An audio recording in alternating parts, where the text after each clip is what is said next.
역시 광장의 여당은 진보당이군요. 농담입니다. 네, 고맙습니다. 윤석열 대통령이 쌍특검에 이어서 지난 9일 야당이 단독 통과시킨 이태원 참사 특별법도 거부권을 행사할 것을 위협하고 있습니다. 윤석열 대통령과 국민의힘에 경고합니다. 더 이상 참사를 정쟁화하지 말고 이태원 참사 진상규명 특별법을 즉각 공포하십시오.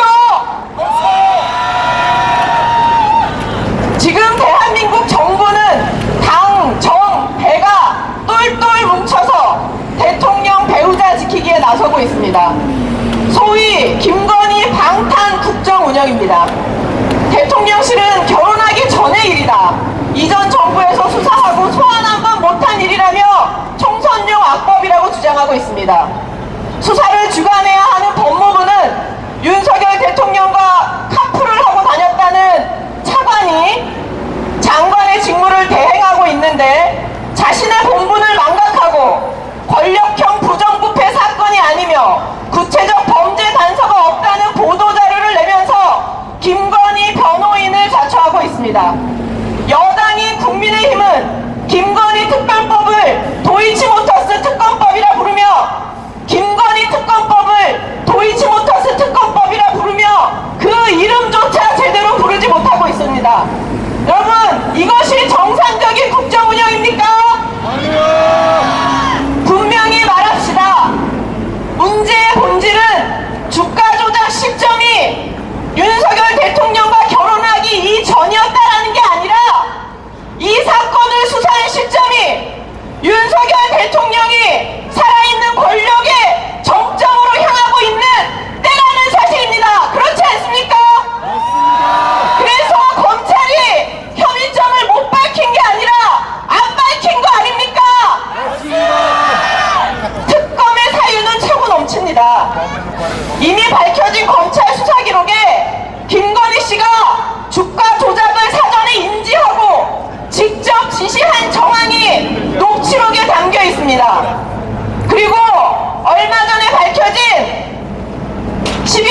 2022년 12월 30일 검찰이 발표한 작성한 의견서에 따르면 도이치모터스 주가 조작으로 김건희, 최은순 모녀가 최대 23억 원 가까이의 순이익을 냈다는 것이 들어있습니다.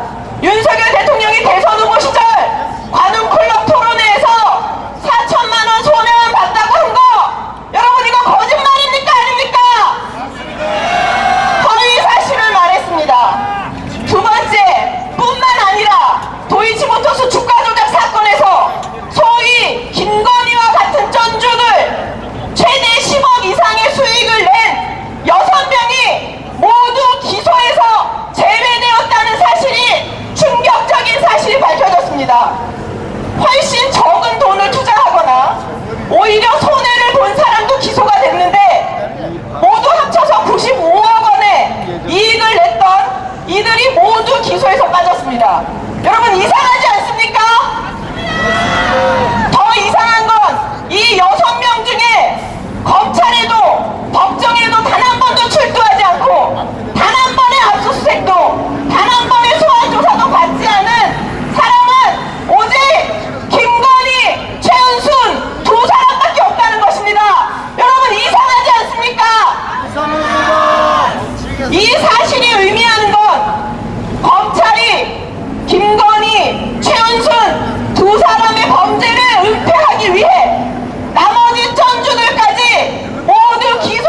것입니다.